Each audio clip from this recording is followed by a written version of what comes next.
G'day fellas, and welcome to the Order of the Dragon FFA guide. This is going to be very similar to the Holy Roman Empire guide that we did. However, there are some slight differences. So let's dive into it and take a look at our starting position here for the Order of the Dragon. The main thing that we're going to be looking for is a deer pack. It doesn't necessarily need to be next to gold. That's one of the key differences with the Order of the Dragon and the Holy Roman Empire.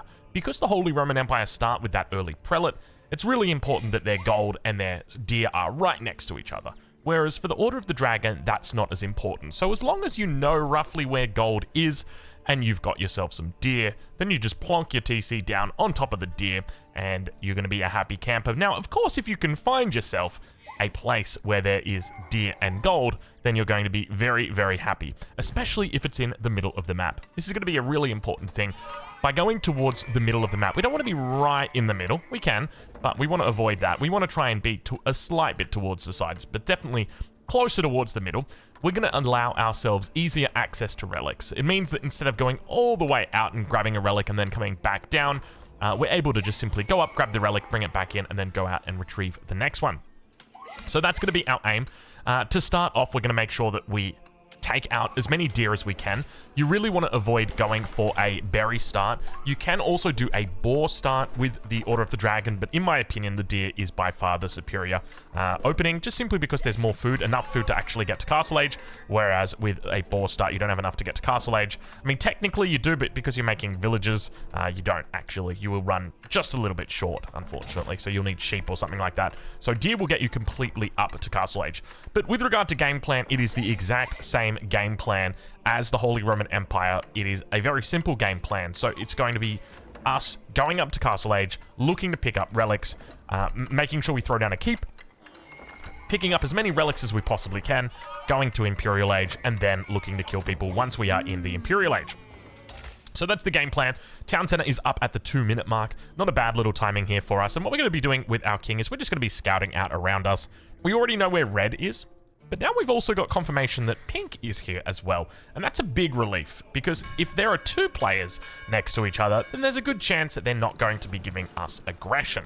Now, in the event that they are aggressive towards us, we have responses that we can issue. But one of the issues that you will find, if you do start in the middle, wood. Wood. Where is the wood? Well, the wood is over here. And this is quite far away for us to get this wood. So just keep that in mind, that your wood is going to be difficult. One of the things that you could look to do is just, say, go down somewhere a little bit further away where it's away from your opponents. And that is another option for you. But we're now going to be opening with a second scout. And I'm finding this more and more reasonable to be doing going into the second scout on both of the relics, or on all the relic civilizations.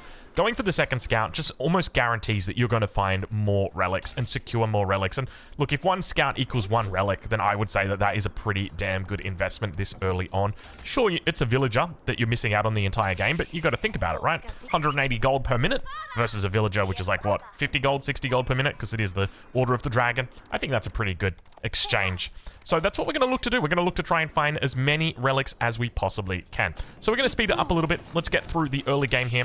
Now that we've gathered enough gold to age up, we're going to be thinking about where we place our Ark and Chapel. Now, some people in 1v1 especially, or with regard to mine work, you can definitely go mine work on the Order of the Dragon. Mine work is very, very strong. It increases the strength of your infantry significantly. You get 2 upgrades. You get Zornhau together with the Cuirass, the Golden Cuirass upgrade. In this instance, I've gone with the Ark and Chapel because I've got this insane position here for my Ark and Chapel. It hits stone, 1, 2, 3 berry patches, and 2 golds, and technically, like, this one just kind of gets it as well. It is an absolutely insane Archon. So I said, you know what, there's no way I don't put this Archon down. You could not get a better Archon if you tried. So I said, we're going to put this one smack bang in the middle of everything, and we're just going to call it an absolute day. So that's going to give us a nice little buff. I think it works out to be 15%. Now, because we're not going to be gathering these resources immediately, I'm just going to look to put 1 villager on the landmark. If you're going up with the mine work, I would encourage you to do the exact same thing. Just put 1 villager on the landmark. You don't need more than that. And then just look to gather up the relevant resources. It's important to note that we are, during the transition period, just focusing on balancing the resources that we're gathering, so making sure that we are always gathering about double the villager count of between food and gold. is a general decent rule that you can follow. So if you've got 8 vils on food, then 4 vils on gold, and that's something that you can work towards, but you can balance it out, and you can see, right, like you know what the numbers are, 1200, 600, and if you've got a little bit too much gold, then you can always take vils off gold and put them over onto food. Not a problem at all doing that. So our first scout has now come back, delivering the sheep to us. This will be nice for us. Not really needed, but definitely something nice to have. And we can talk about the relics that we've found. So far we found 1 relic down to the south, 2nd relic in the middle, 3rd relic in the middle, 4th relic over towards the east side, 5th relic up towards the north. We found 5 relics already. That's really good. 5 relics on a map is lovely. 5 relics in the middle of the map is perfect. So this is already a really, really good looking map for us. Another thing to note is that there's no other relic taking civilizations in the game. We are the only relic taking civilization. Now, to be fair, other civilizations can take relics, right? Like we can see the Juicy Legacy look for a fast castle and then take relics. Or we could see the Ayyubid look to go for a fast castle and take relics. But they don't race the same way that the Holy Roman Empire and Order of the Dragon race for those relics. And while the Juicy Legacy definitely do or can race for it, we typically see them stay a little bit longer in feudal. It makes a bit more sense to stay in feudal just because you can build up your economy a little bit more. So we're going to continue just looking for relics around the map. That's going to be the main focus. We brought the sheep out here over to the Archon Chapel because they are going to have a slight gather rate advantage over there. I think we actually bring these back because I was thinking like, oh, maybe we'll just leave them under the TC. I was a little bit scared that maybe a longbow or two will come out here, which, by the way, a longbow out here would be absolutely terrible right now. I will just say that. But my thinking was that, well, these two, because we've got 2 English players that are down here, they're on the opposite side, and I guess technically they could bring it around towards here, but I considered it's probably going to be unlikely that it happens. So let's keep moving on. And as we move towards Castle Age, it's important to note that the Order of the Dragon obviously don't have access to the prelate until Castle Age. They don't have the ability to train it in the town center, which means you can't buffer the same way that you can with the Holy Roman Empire. So with the Holy Roman Empire, you would already have your prelates moving out here, looking to pick up the relics that are furthest away. And the moment that you age up, you would immediately click that button and pick up all those relics. You can't do that here with the Order of the Dragon. With the Order of the Dragon, you do have to wait a little bit longer. So that's what we're going to be doing here. We're still going to be prioritizing our age up, so we'll be looking to throw down our regnants, and we'll be making sure that we throw it down with a huge amount of villages. We really, really want to prioritize our regnants as much as we possibly can here. So if we have a look at the macro, we've got 3 vils on gold. This is so that we can keep training prelates, and 4 vils on food so that we can keep training villagers. And everybody else is going over onto our regnants. We're rallying towards the middle, and we're rallying to the furthest relic first. This is really important, and this is a mistake that I make when I actually switch it. I decide to change it and go for the one on the backside. So this was a big mistake on my part for a number of reasons. Let me just explain why we go for the furthest one first. If we go for the closest one first, or let's say we leave this till last, and Red manages to age up and he takes it. Who do you think is one of the first players that we're going to look to take out this game? It's going to be Red. It's going to be Pink. They're really close behind us. They're very close to us. So in the event that he does take that relic, there's nothing that stops us from recovering that relic. Whereas if we go for this relic here, or we miss it, and Teal takes it, Teal is very far away from us, and the likelihood that we attack Teal is low. The likelihood that we recover the relic from Teal is even lower. So in this instance, going for the furthest relic is definitely the right call, and it's a massive mistake that I make here in this game. In this game, I think I end up getting 4 relics, which is a good amount of relics, but it's not amazing. It's not 6 relics, it's not 8 relics, which you can definitely do, but it is the big goal. So we'll talk it through. So first relic is going to come in. To be honest, the reason why I went for the safe relic over the other ones is because I said no one else is even going to be going for relics. Then I scouted the French player in the north of the map going for a fast castle. I was like, what is going on up here? Did he go for 2 TC fast castle? Or did he just... He's literally just going naked fast castle. Look at this. Like, hasn't even made a knight. He's just literally going 1 town center, fast castle, which is kind of wild because he's got a relic up here as well and a second relic right outside his base. So he is, I think he does collect both of those relics if I remember correctly. So we move forward. And we now look to pick up more relics. We're going to make sure that what we do is when we queue up a relic, we want to right-click that relic and then bring it back. So you can see we've got the 2 different rally points here, making sure that we bring the relic back and we put it inside the Regnitz Cathedral. Very, very important. We want to avoid leaving our prelates out here. We want to make sure that they always come back, because it can be a massive mistake. And now people are starting to age up. So now we can see that blue has aged up. Blue's over here on that right-hand side. And now all of a sudden, instead of taking that relic that was furthest away in the middle of the map, I took the safe relic, and naturally that means now that I'm going to lose a relic, because blue has aged up and he's gone up with his little, whatchamacallits, what are they? The little mosque boys. Dervish right here. It doesn't look like he's aged up with it. He's just dropped a mosque and started making dervish. So he could have even been faster than what he was out of the gate here. Another mistake that I've made here, I haven't set a waypoint back for this prelate, which is going to mean that when blue sends his military unit out here, as you'll see in just a moment, my prelate is just going to stand here. And unfortunately, this guy is headed straight for my relic. Straight for my prelate. In fact, he can apparently he's just map hacking. Apparently this guy is just map hacking. He's quite literally right-clicking on my unit. Wow, okay, that's cool. Isn't that nice? He's looking at me through the fog. Okay, there you go. I didn't even know this guy was map hacking, bro. You can't escape him, man. These guys are crazy. That's another map hacker from my last game. This one, let's have a look and see this guy. Heart Attack Eason. Okay, is he known by any other names? No other aliases? Brand new account, fresh account. Probably the smart way if you're gonna hack on an account like this. But throw him on the list right there. What was his user ID? There you go. Copy that one down. Write it on the list. That's a hacker. That's confirmed. That's kind of funny though. He sees me through the fog of war and right clicks my unit. Like he's got no vision whatsoever, and we can see he's literally commander. Like that's not an attack move. That is a move, like an attack on my unit, which is just hilarious. Okay, so look, irrespective of the fact that he is map hacking, we've made a mistake, right? Like this should be coming back towards our base. It's not. So we're also coming up towards, if I take a look here, excuse me, so this relic, we have scouted it. I don't know why we're not going for it, but a little bit of a mistake. But anyway, back towards our base. We've now, so I should probably fill you in. We've talked a lot about relics. Let's talk a little bit about macro. You've just aged up. You've got your prelates in queue. You had like 3 vils on food, 4 vils on food, and 3 or 4 vils on food, 3 or 4 vils on gold. And now all your villagers have just finished building the regnets. Where do you send them? The answer, it's very simple. To the stone outcropping. You want to gather up stone because you want to be looking to put down a keep. On top of that, you also want to get boiling oil. You will have plenty of gold in the bank because of the relics. So you can see we've already got 3 relics coming through. So they're already producing 400 gold for us. And you want to look to get boiling oil as soon as you can. So we're at 12 minutes here when this is up. This is a pretty decent timing. Most attacks you'll find are probably around this timing, maybe a little bit before here. And we want to make sure that this is immediately adjacent to our town center. And we've intentionally built our base so that it is. Let's keep moving. From here, what we want to do is now look towards Castle Age.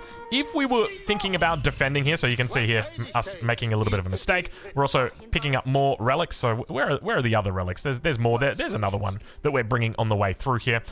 We also just spotted this one. I didn't even realize that I saw this one. So you can see in the replay, like I spot a lot more than I realized. I didn't even realize that this one was here. I don't think it really would have mattered because in the end, Blue probably kills me on the way back and just takes the relic for himself. Because obviously we know that he's using external tools. I can't believe that. It's so funny that I literally just randomly see a guy like right-clicking my unit through the fog of war. That's how you can tell if someone's map hacking, like 100% as well. So if they're like clicking deer through fog of war, if there's like 7 deer and they just go right-click, like you can see them attacking. So we've got another relic in the back of the base over here. This is the back of Green's base. And you can see that he's already aged up and he's starting to wall up now. And unfortunately, we will get caught out of position. But the idea is simple, right? We just want to send our prelates to every single corner of the earth, and we just want to grab those relics. That is it. It doesn't matter how far away it is. Issue a rally point, and try your best to get into the enemy base. Steal that relic. Try and take it for yourself. So yeah, we see Blue here has recovered that relic. So he's going to be sitting on 2 relics, I think, this game. At least he should be sitting on 2 relics because he killed this guy in the middle. Who took this relic? There was a relic right here. Was it picked up? Surely it wasn't picked up from by either of these two players. Perhaps it was picked up by Orange? I'm not sure. Maybe there is a second relic on the way through. Yeah, there is. Okay, so Blue did get 2 of the relics. Yeah, so big mistake from us. Both of those relics we should have got. We should have 100% got those 2 relics. We do try and get this one as well. So at the moment, we're sitting on 1, 2, 3, 4 relics. And we do try and get this 5th relic here. But unfortunately, we run into some problems. And that is a big wall that's come up. And our opponent has fully walled. So we're not getting this relic out, unfortunately. We could eventually try and go and retrieve it, but it's going to be tough. We're probably going to have to kill green if we want to get that relic back. So, we've now got our 200 stone for our boiling oil. We're going to look to get it, and we're just focusing on bringing in our food as much as we possibly can. We're looking for Imperial Age. Once Imperial Age comes online, we're just looking to print out villages. So let's give it a little bit of a speed up here. We're going to put the Swabia down. Now, normally we would put the Swabia down on a wood line, but in this situation here, when we're in the middle of the map and we don't have a whole lot of wood lines, like I could throw it down over here, I could throw it down on this wood line, but the reality is if I do that, it is a risk, and I don't want it to die. If somebody sees a Swabia just sitting there doing nothing, nice little Wallalow right here. What else can we do though? Because we are unfortunately going to lose the prelate, but hey, we punish him for it. We take 3 vills off him.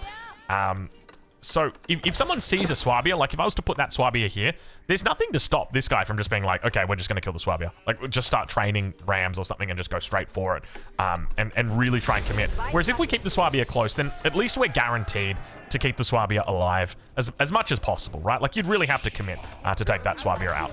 So now what we're going to do is we're going to look to drop down a market. This is really important. You don't want to forget your market playing as Order of the Dragon, because you're going to have so much gold coming through from your relics. What you want to do is trade that gold for wood or food, depending on if you need it. And we're going to just start by throwing down 5 barracks as the Order of the Dragon. And we're going to start looking to go into men-at-arms. We want to upgrade our men-at-arms. We want to get lots and lots of men-at-arms in. We're going to speed it up a little bit here. We'll also throw down a blacksmith.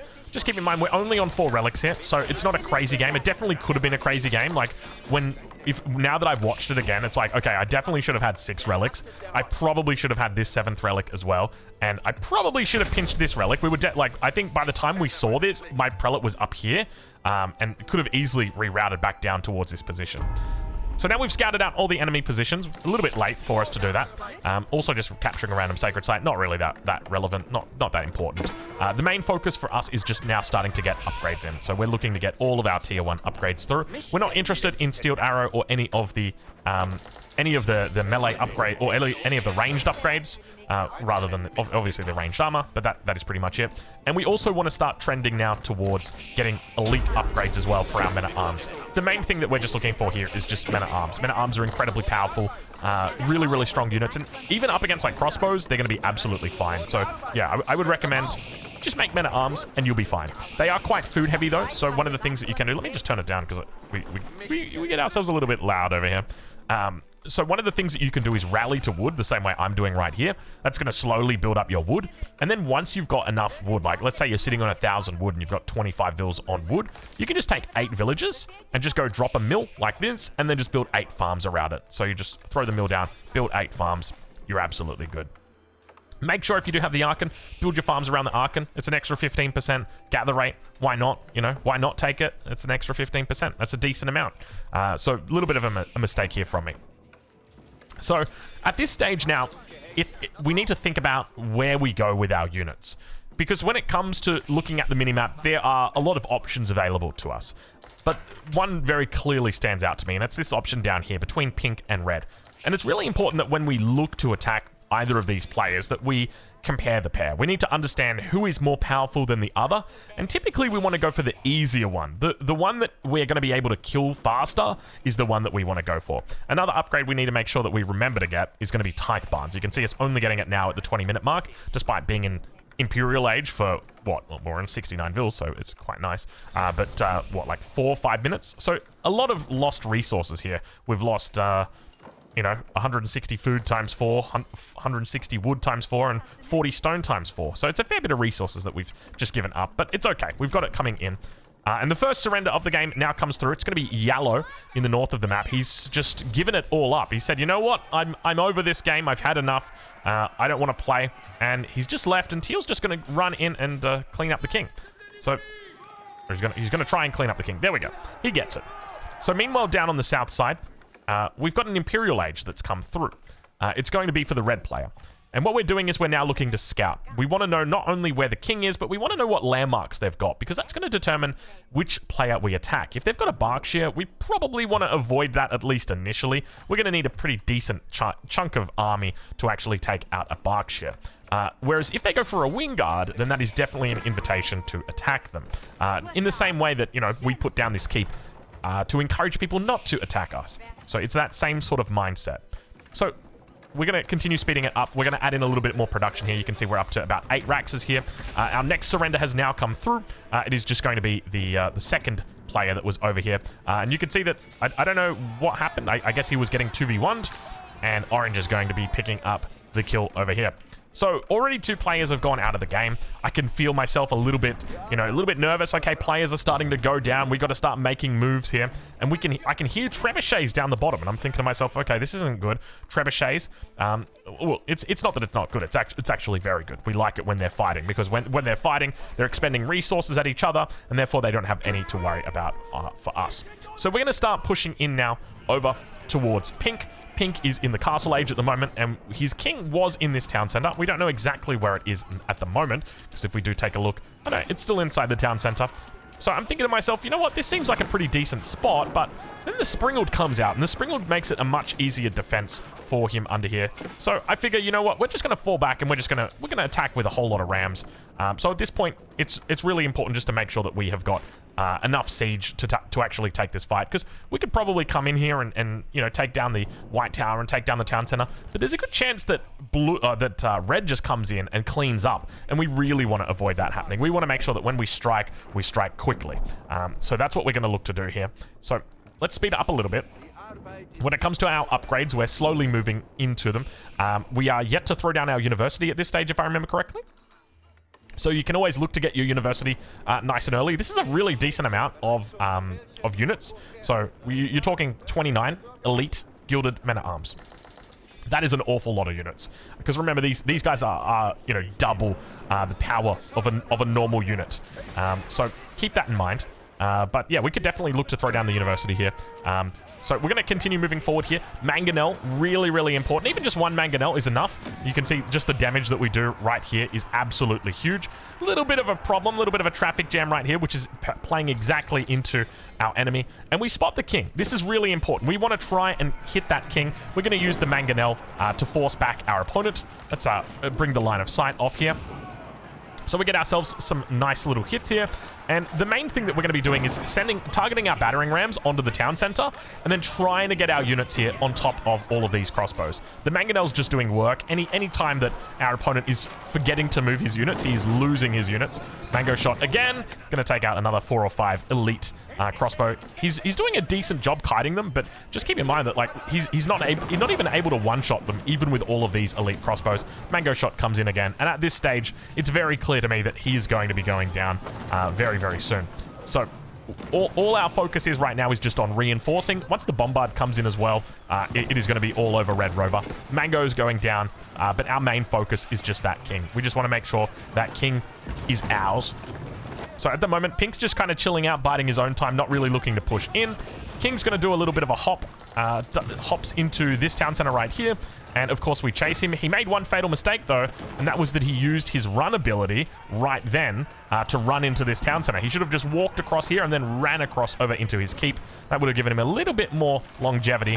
But unfortunately, this town center doesn't have a whole lot of health.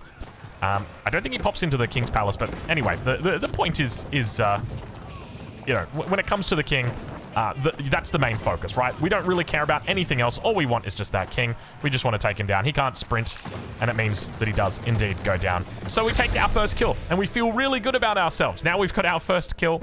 That's such a relief to get the first kill done. A little bit after 25 minutes, so a little bit later than what I'd like.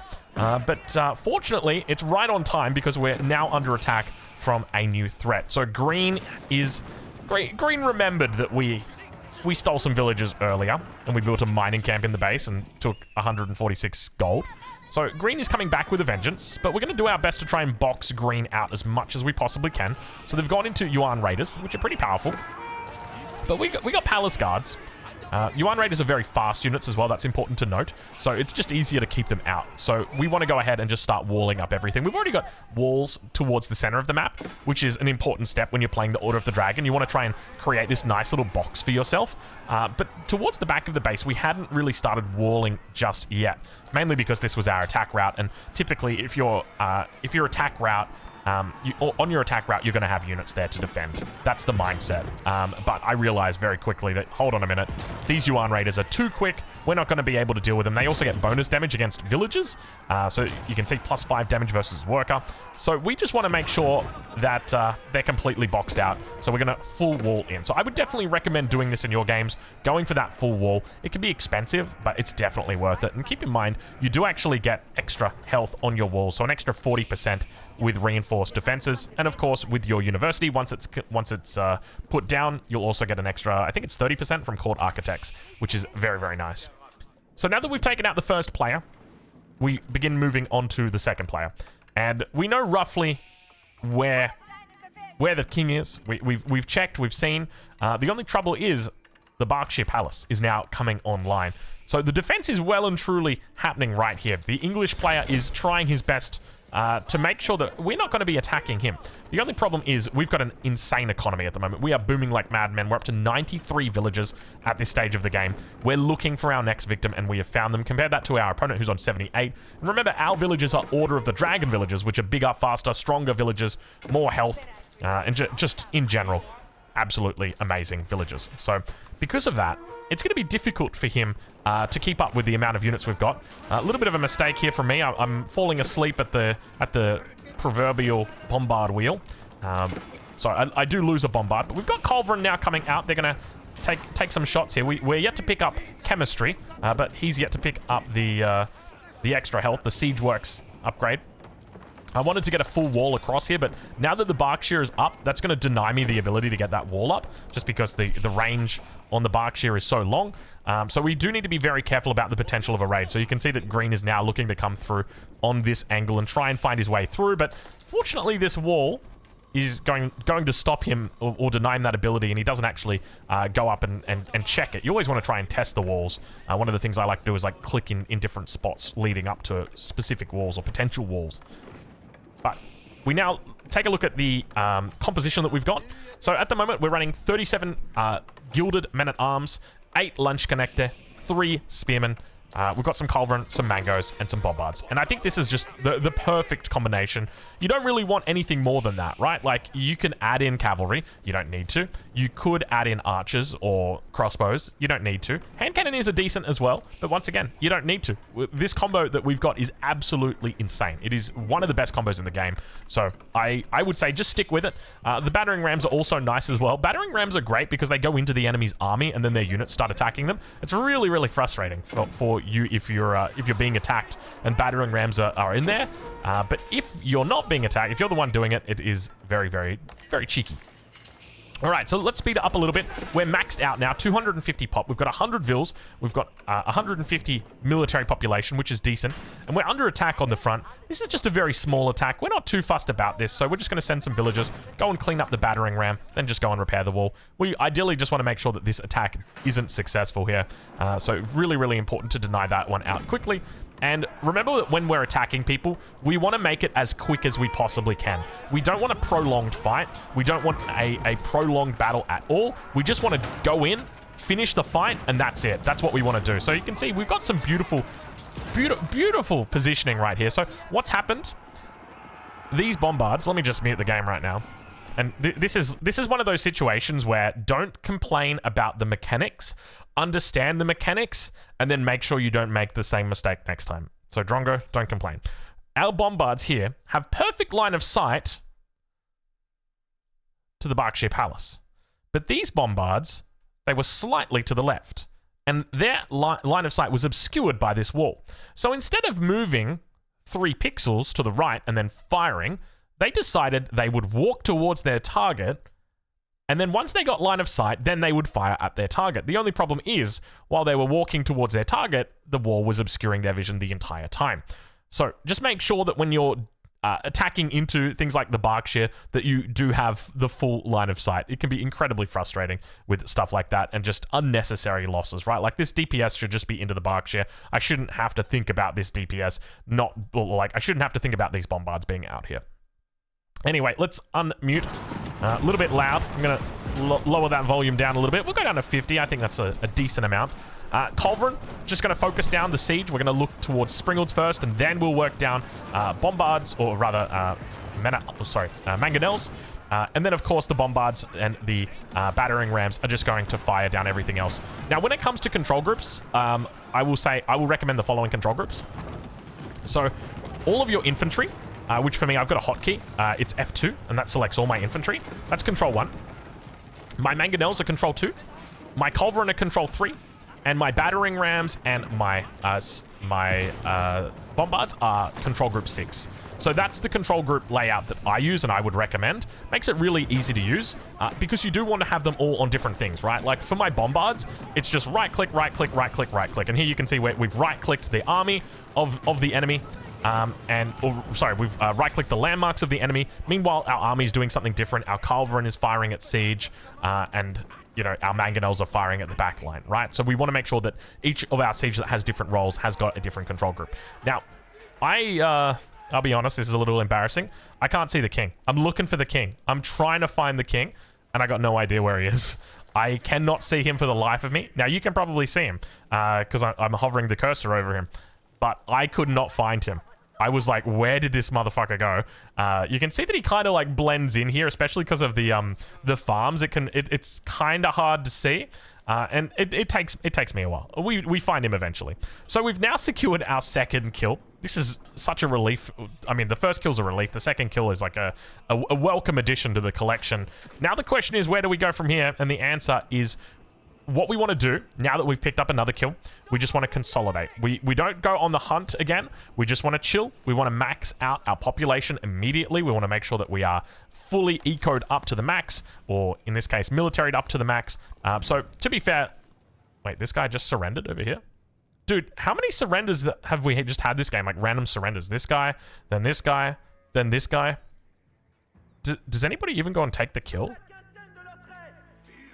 Like, these guys are fighting. Like, this guy just disconnected, man. Does he even have an army? The army doesn't die. I don't know if he's got an army. He's got a lot of villagers, though. Was he out here? Oh, no, that's not his army. Purple just got 50... Oh, that's me. Oh, yeah, I found the king. I found the king. Don't worry, guys. I found the king. Okay. So we're happy little Vegemites, as bright can be. That's an Australian reference. Obviously, you guys know Vegemite, but yeah. So now that we've got the 50 population, now we can start training units. So we want to remax straight away, and then we want to kind of bide our time. I think is really important to say, especially because there's 3 players. And when it comes to 3 players, you really... I think the best thing you can do when there's 3 players is nothing. You want to talk. You want to chat. You want to see what other people are doing. But most importantly, you want to draw attention to another person that could be a threat. Or if you're the threat, you want to try and gaslight a couple people into thinking that they are the threat and that you're not. So in this case, I'm not doing anything. These 2 at the top are just fighting amongst each other. They've been fighting amongst each other for quite a while. And it's not until landmarks actually start going down that I realize that there is a bit of a fight that's happening. So we're just going to bide our time. We're just going to chill. We're just going to mind our own business. You can see we're fully maxed out here. Well, almost maxed out. I'm going into some Culverin. So you can see at the moment, if we take a look at our population or our army. So our military at the moment. So we've got 5 Culves, 5 mangonels, 4 bombards. We've got 3 battering rams, which remember, you can just you don't need battering rams. Battering rams are actually really, really good. So one of the things that I love to do is just like put a proxy with a whole bunch of siege workshops and then just like queue up a whole bunch of battering rams in them and just like rally them towards the enemy base. It's so damn annoying. And I think Orange might be thinking about doing the same thing. That's a lot of a lot of siege workshops there, buddy. Yeah, so that's our composition that we're running. Largely men-at-arms, a couple of Landsknechte mixed in, and a couple of spearmen as well, just because we know that he is, I think, French. Yeah, it was French or Jeanne d'Arc. I remembered that. So we knew that we kind of had to have spearmen in there as well. So we're going to continue moving on here, and now we're just looking to pick up all of our upgrades. These upgrades are really, really late. These should be much earlier. These should probably be at like the 20-minute mark. Honestly, I should be getting elite army tactics at like 20 minutes, not 36 minutes after I've already killed 2 people. So we're just biding our time. 116 vils. We're not really doing too much. I'm just cleaning up around my base, which is very important. You'll notice that we've got a full wall that has now begun building around our base. So we're full walled ourselves in. We've of course left one single stone wall, like just exposed the whole time. I don't know why this happens. I guess like I think I know what happened. Right, this was the one that the Berkshire was attacking the villager that it was building. So I think when I've come in and built this second stone wall, they've been like, okay, we'll build the stone wall, but then this part of the stone wall wasn't triggered in their heads to build, and maybe I like shift queued them onto something else, like maybe you go back to cutting trees or something like that.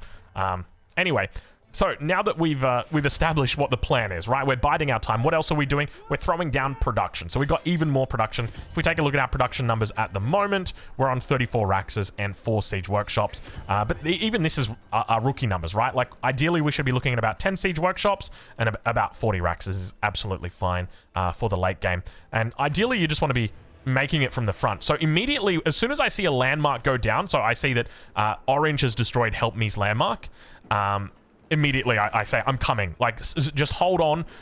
What I want to do in this situation is I want to make sure that Green just doesn't immediately surrender. Because if Green immediately surrenders, then Orange just walks straight to the finish line and collects his $200. And we don't want that. We want to make sure that it is a struggle. We want Green to think that we are coming there because we want to help Green, and because, you know, the real threat here is Orange. That's the whole mindset. So let's go take a look and see what the fight is happening over there. So as you can see, the fight has definitely taken a turn for the worse. But the good news is, when it comes to the king is safely in the back of the base, and we know exactly where that king is because obviously we've been using our treason ability throughout this whole game. Just keep in mind this king is still over here. You know what? Maybe that's a good idea from now on. Like, just send a couple of units towards eliminated players' bases. But maybe I just wasn't paying attention and just realized, or didn't realize that, hey, he actually got eliminated, or he's just disconnected, I guess. But I guess the game isn't particularly good at telling you that. So we're now looking towards the opponent's base. We're looking to find a route in towards there. So I was thinking that we could cut across into here and then potentially look to kill Orange and then deny him from killing Green. But I said, you know what's probably smarter? I think we just go in straight through the back door and just try and cut him off before he can even reach the king. That way he can't make a run for it, because there could just be like 5 or 6 rams that just go for it with like a couple of knights, and then we're in trouble. So we just want to avoid that happening here. I make a little bit of a mistake and I forget my siege control group and forget to bring them forward here. I'm just going to clear out my control groups right now, just so they don't show up. Meanwhile, behind this, you can see that we have got a whole bunch of units that are queued up. We've got villagers, we've got infantry, and we're also going to make sure that we start queuing up siege. And we just want to break through here as quickly as we possibly can and make sure that we are immediately getting into position to secure the kill. Well, not to secure the kill, but, well, yeah, to secure the kill. So you can see we're just moving around this backside. If we take a look at Orange, Orange actually has no clue that we're inside the base, has no clue that we're already up here until he sees the culverin. And he's like, wait, why are there culverin up there?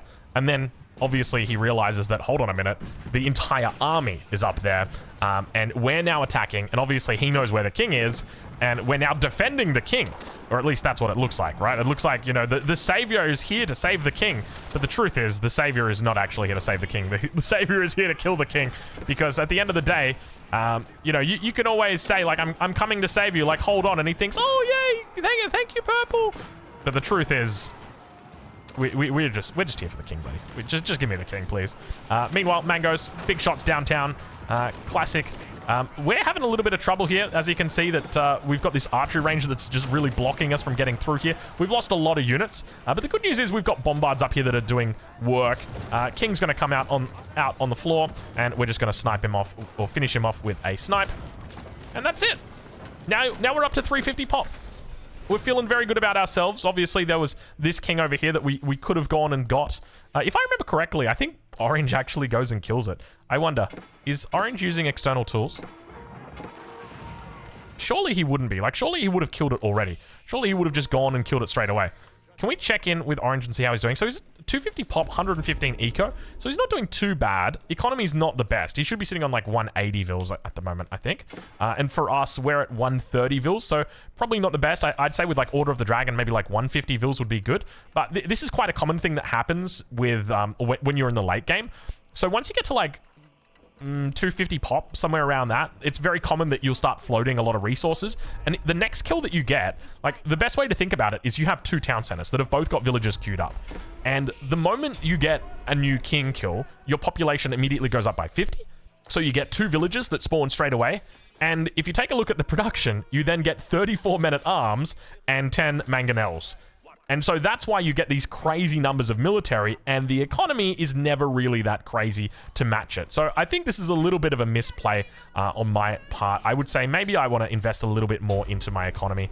But anyway, let's move on. We've got 3 sacred sites on this map, so now that it is just the final 2, always look to try and neutralize, or rather take sacred sites. Look to put down keeps, look to wall them off, look to do anything that you can just to keep those sacred sites safe. So here, obviously, I spot that, you know, this one's very easy to wall, so we're just going to wall that off. This one here, we'll throw a keep down on top of it to defend, and these ones in the middle we'll throw keeps down on top of and make sure we get some emplacements. We've got lots of stone. We've been collecting stone this entire game. We've built up our line of sight. We've got really good coverage out over on the edges here. And this is pretty much it. Like, when it comes to playing Order of the Dragon in the late game, this is what it's all about. Taking the sacred sites, having that passive gold coming through for you. We're sitting at about 1.1k at the moment. We do have a couple of vils on gold, and we do have all of our upgrades. But yeah, we've got a lot of passive gold that's coming through. One other thing to note is that when you do eliminate players, you should be going through and picking up their relics. So this is a bit of a mistake from me. What I should now be doing is sending villagers to go into the base, build a monastery, and then also send a prelate over there, just a single prelate to go over there and just pick up the relic and drop it off, and hopefully not get found out by your opponent. The alternative is you can just go pick them up and then evac them out to, you know, a position down here, something like that, get them nice and safe. So we'll speed it up here because there isn't too much action for a while. I do hear a lot of explosions though when I'm doing this. I'm just sitting here and I'm like, I hear some like big shots going off and I don't know what it is, but I figured he was probably just killing neutral buildings, and that's exactly what it is. In this position, you could try and go kill the king, but the truth is you don't want to overextend. All you want to do is you just want to defend your sacred sites, right? Like, they have to come to you. You don't have to go to them. So you just want to chill. You just want to let them, you know, break down the walls, all that good stuff. Gates are really important like this because gates allow your culverin to fire through towards the enemy siege. I make a little bit of a mistake. My culverin are out of position here, and so is my infantry. As you can see, he gets right on top of my culves here, and I'm going to lose a whole bunch of them for free, which always feels terrible. Now, fortunately, we've got a pretty decent advantage when it comes to military population, and it means that even though it wasn't the best fight for us, we've just got so many raw numbers that there's really not much that he can do, even with his superior units. I say superior units, they're not superior. We are superior. We are the Giga Chads. And that's pretty much it. That's the defense. I mean, it goes on for a couple more minutes here, but we're just going to re-wall. We're going to throw down the town center so that we can get emergency repairs, because emergency repairs is going to allow us to heal for free, and that's a whole bunch of free stone. And now that we've repelled him, we can then look to move out of our base and then look to put the pressure back on him, because we know what the hand that we've been dealt is. Or not, that's probably the wrong way to say it. We know his strength. We know how powerful he is. And subsequently, we can look to exploit that and say, okay, well, we're not going to allow you to have this position anymore. We're going to force you back away from this, and that just increases our chance of sacred site. I do see over towards the left, like I see that he's got villagers on this gold vein, and I'm thinking, is he trying to like gather the gold to go through here? I wasn't 100% sure what the plan was. You can see he's put down the keep here, but yeah. So all we're going to do is we're just going to put down an outpost and put a cannon emplacement in it, and then that way we don't have to really worry about this anymore. I think he's just running out of gold, though. If I take a look, yeah, you can see these are the only vils he's got on gold at the moment. 20 vils on gold. That is all of them. Actually, technically, he's got 21 on gold. So there's a single villager somewhere else that's gathering gold. I don't know where you are. I don't know who you are, but I see you, buddy. He's got more villagers coming around the back, but yeah, you can see that at this stage, like, you know, that's pretty much it. That's Order of the Dragon. That's how we roll with the Order of the Dragon. A really fun civilization, incredibly good in the late game. One of my favorites for sure. I think if I had to pick between Order of the Dragon and the Holy Roman Empire, I would probably take the Holy Roman Empire, just because at the highest level, you really need every single second that you can get when it comes to picking up relics. So I would say in the event that you do find yourself with a Holy Roman Empire player in the lobby, take a little bit of time and wall relics that are close to you. You're not going to be able to secure all the relics against them, but you can maybe look to wall 2 or 3 relics, and then that way you don't lose them all, because the Holy Roman Empire is always going to be faster than you when it comes to picking up the relics. They'll be faster to get to castle. They'll also be faster to pick up the relics. So they're about 30 seconds faster to get to castle, and they're they're significantly faster when it comes to picking up the relics, because remember, not only do you need to train your prelate, but you also need to walk that prelate all the way out here. So yeah, that is it. So let's fast forward through to the final end, the final battle. I think is going to make another push right here, but of course we've got an absolutely massive army, so we're happy to just go out, give him a little bit of a 1-2. And naturally, we just absolutely crush him because our army is massive. We're fully maxed out, so you can see we've got lots of siege in queue, and that is going to be it. So we're just rallying all of our mangonels forward. We've got siege workshops over here. But that is absolutely it. Hopefully you guys have enjoyed this look at the Order of the Dragon, and we'll catch you guys in the next one.